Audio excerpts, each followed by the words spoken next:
Minute video with your best sports debate. Keep it clean, no music, team logos, trademarks, or copyright material. 2 winners will be selected by our show staff, and we could see you at the debate desk taking on Stephen A. and Max. Here's a few of our latest submissions. There's no way Tom Brady should be MVP this season, and there's so many reasons why. As great as Brady's been, Garoppolo had an 89.5 QBR in these 2 starts. Brady in his 3 starts is a 92, so he's not even 3 points better in QBR than his backup. Tom Brady can absolutely win the MVP in 12 games. He's played outstanding these first 3, and if he plays close to it the rest of the way and the Patriots go 10-2, 11-1, which is very possible, he could definitely be a leading candidate. I think it's the equivalent of Steve Kerr being the coach of the year last year after missing a third of the season. But what I wanted to point out is you have a lot of guys who have a phenomenal season. You have to look at these guys like Matt Ryan, Philip Rivers, Ezekiel Elliott, Drew Brees. These guys are having great seasons. I know the season's not over yet, but we have to take consideration when all this things come. What do you think, guys?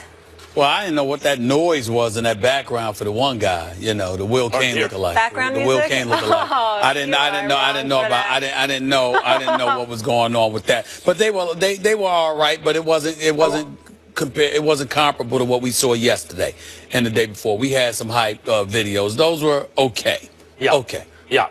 I keep on bringing up the hip-hop comparison, but doing this for a living, it's like a rapper. So-and-so has the best lyrics, but so-and-so has the best delivery. It's not. It's none of that really matters. It's the lyrics and the delivery. It's not one or the other. You need both. You need the content and you need the flavor. Both. All so right. here I heard some content, but some flavor was missing. Challenging the people. I get it. I like it. Let's get into it. Speaking of challenging, Tom Brady has been surgical this season. So much so that despite missing the first 4 games of the season due to suspension, he's already tied for 11th in the league in passing TDs. Now Hall of Fame quarterback Jim Kelly is praising Brady. Take a listen. I consider him probably the greatest quarterback ever to play the game. I really do. He showed it yesterday. He's shown it year after year, game after game. And the consistency every single year he does it. And he doesn't have all the time the greatest players around him. I mean, a lot of times they're in and out. Welker's gone. A couple other guys are gone. But the thing is, he makes it work. It doesn't matter what it is. Stephen A., do you agree with Kelly that he's the GOAT? I love Jim Kelly. Really happy for him. Seems to be getting himself together health-wise. Kelly's strong. Incredible battles that he's had to endure. My admirations to him. I respectfully disagree with him. No statistical information to lean on because you can't. Joe Montana played in a different era than Tom Brady. Tom Brady's got about nearly 60,000 yards passing. He's phenomenal. We understand this. But I'm going by the eye test itself. I'm going by the things that I saw Joe Montana do. I'm going by the fact that he's a 4-time Super Bowl champion, a 3-time Super Bowl MVP, never lost in the big game. Sort of like Jordan-esque. I can't say the same for Tom Brady. Not only did Tom Brady lose 2 Super Bowls to the New York Giants, a legitimate argument can be made he shouldn't have lost either of them. You have Randy Moss and Wes Welker and the #1 offense, one of the greatest offenses in history, and you lose in 2007. I'm sorry, I'm going to hold that against you. You lose to the Giants again. David Tyree, the lucky catcher, all of that stuff, but forget all that. You lost then. Eli Manning, some would argue, outplayed you. Let's also take this point. That Seattle Super Bowl that you won. Damn it, if Pete Carroll had given Marshawn Lynch the ball at the half-yard line.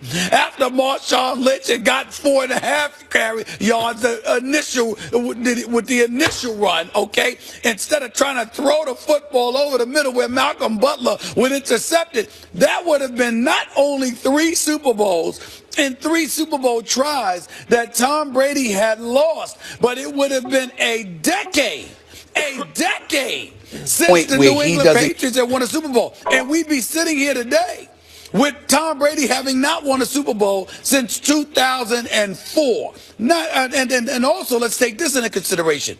AFC Championship game when Peyton Manning won in 2006. You know, as interception Tom Brady to close that deal.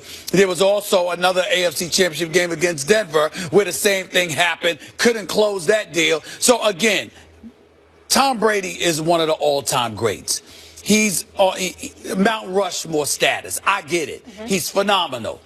But when you say the GOAT, and I think about Joe Montana, I'm one of those dudes, Max, that I lean towards the unblemished. I lean towards the unblemished. Those all-time records, 4 Super Bowls without a loss. It's a big deal to me. That was brilliantly argued. First of all, you're wrong. And secondly, you didn't have the evidence, and yet you made a compelling, I will give it to you, when you make a compelling argument. That was a compelling argument. I don't need you to give it to me, number one, and number two. That's I'm not the only wrong, way you win ahead. is if I give you something. Whatever. You're going to lose this one anyway. Now look, one hand tied behind my back. Watch this, Molly. You see, back in the day, there was the argument Montana or Marino. Yep. And we all knew the truth that Marino was better. But Montana was playing for Walsh in a better system. And then over time, those are compounding advantages. When you play in a better system for a better coach, you wind up actually a better player. It's like two kids. They're equally bright. One goes to Harvard, one goes to community college. When they're graduating, guess what? The kid who went to Harvard, he benefited from the coaching. Same thing with Montana back in the day. Marino with the numbers, Montana with the championships. And then you fast forward a bunch of years, and you had the same thing going on again. Everyone knew Peyton Manning was better than Brady. But Brady was playing for a greater coach, and Brady won all the championships. And Brady's who you wanted in the big spot. Funny thing happened, though. Brady, who once upon a time only had the Montana argument over Peyton, now also has the Marino argument. He also has the Peyton argument over Peyton. He's Montana with Marino numbers. He's Brady with Peyton numbers, literally. The best season of all time for a quarterback, according to Ben Alomar, who runs our analytics department here at ESPN, 96.2 points added. That was Brady in 07 when he had Randy Moss and Wes Welker and these guys. By the way, now he has Gronkowski, another guy who's in the conversation for best ever at his position. And when he has a weapon like that, Brady right now is on pace to have 92 wins added in 12 games. It's amazing. I don't know if they'll sustain the pace and everything, but it's amazing. On a per-game basis, it's even better than 07. The point is, and I talked about Jeter and A-Rod earlier in the show. Yep.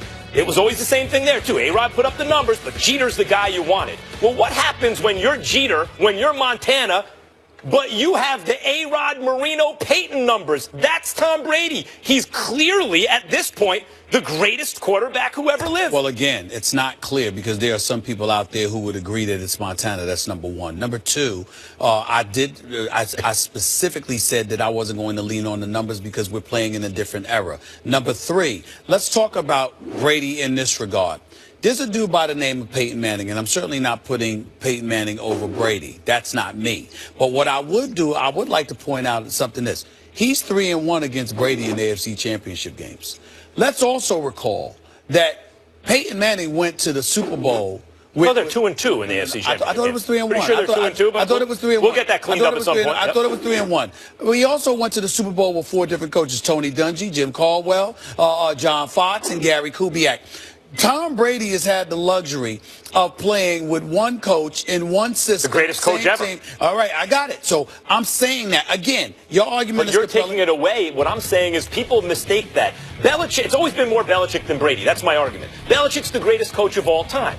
But that actually accrues to Tom Brady's, it's to his benefit over time, because the benefit of that coaching is it makes you a better player over time. It's not just that you're playing in a system, therefore you're a system quarterback. It's that all the knowledge, all the wisdom of that coach, all the coaching becomes part of what you do. I have a question.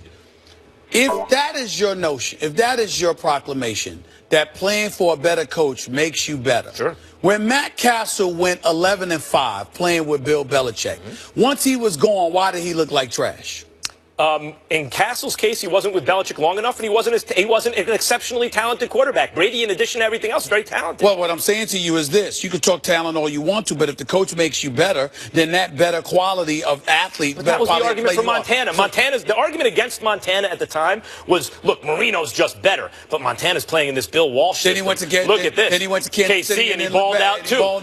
There. Yeah, listen, maybe you play for Bill Walsh all those years, you actually become a better quarterback. So your argument is that not only playing for a better coach, but staying with them a lengthy enough period of time where you can accrue the benefits of being with them. Sure, I made the Harvard Community College analogy. If you went to Harvard for a year, it's not the same as if you graduate. These guys have graduated Harvard. They graduated graduate school, Montana with Walsh and Brady with Belichick. But Brady, as opposed to Montana, is actually a strong-armed quarterback. He's Montana with with the ridiculous regular season numbers that Montana didn't have. And I'm saying to you, if you want to take this system out of the equation, I say no. If you want to put Bill Belichick in there and say, excuse me, that helps makes you better and what have you, who can argue with that? Because the numbers certainly can't be argued, particularly with how the game has changed. And our defensive players have been pretty much handcuffed to some degree. Montana wasn't playing in that era. Brady had. So not only does he have the benefit of that era, he also has the benefit of Belichick in that era.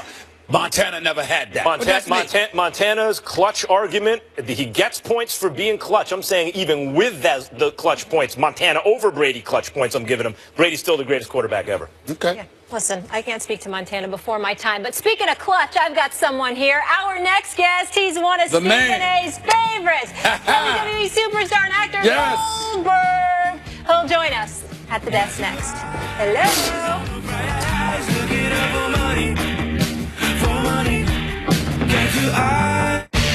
Minute video with your best sports debate. Keep it clean, no music, team logos, trademarks, or copyrighted material. 2 winners will be selected by our show staff, and we could see you at the debate desk taking on Stephen A. and Max. Here's a few of our latest submissions. There's no way Tom Brady should be MVP this season. And there's so many reasons why. As great as Brady's been, Garoppolo had an 89.5 QBR in these 2 starts. Brady in his 3 starts has a 92. So he's not even 3 points better in QBR than his backup. Tom Brady